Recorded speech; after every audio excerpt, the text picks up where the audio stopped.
Marahay na hapon, Bicolandia. Narito ang latest update tungkol sa lagay ng panahon ngayong March 31, 2026, alas 5 ng hapon dito sa Kabikulan.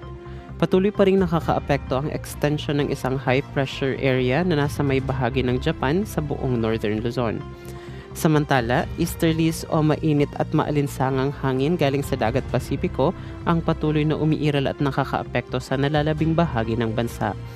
Wala namang namomonitor na bagyo o low pressure area at wala ring inaasahang mabubuong sama ng panahon sa loob at labas ng Philippine Area of Responsibility ngayong darating na linggo. Dito sa Bicol Region, bukod sa mainit at maalinsangang panahon, asahan pa rin ang paminsan-minsang bahagyang maulap hanggang sa maulap na kalangitan na may kasamang pulo-pulo o isolated na pag-ulan, pagkulog at pagkidlat dulot ng localized thunderstorms lalo na sa hapon o gabi. Posible rin ang pagbaha at pagguho ng lupa kung may severe thunderstorms. Magtungo naman tayo sa kondisyon ng hangin at karagatan.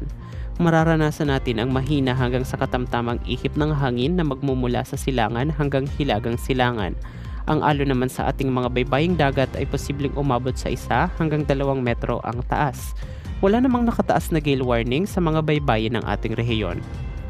Ang agwat ng temperatura sa Kabikulan bukas ay maglalaro sa 22 to 33 degrees Celsius. Inaabisuan ko ang lahat na mag-ingat sa posibilidad ng heat cramps at heat exhaustion dahil ang heat index o ang init na mararamdaman ng ating katawan bukas ay maaaring umabot sa 45 degrees Celsius. Samantala, naitala naman kanina ang pinakamataas na heat index sa Catanduanes kung saan umabot ito sa 47 degrees Celsius. Lubhang mapanganib sa ating kalusugan ang matagal na exposure sa ganitong level ng temperatura. Kaya paalala po na huwag pong kalilimutang uminom ng maraming tubig. Iwasan muna ang pagbilad ng matagal sa araw at magdala ng payong o magsuot ng sombrero kung kailangang lumabas. Ang araw ay sisikat bukas ng alas 5:45 ng umaga at lulubog bukas ng alas 5:56 ng hapon. Para sa pinakabagong ulat ng panahon at advisory sa Kabikulan, i-follow ang ating social media account o di naman kaya ang official page ng Pag-asa Southern Luzon. Ito po ang inyong Bicolano meteorologist, Ralph Bismonte.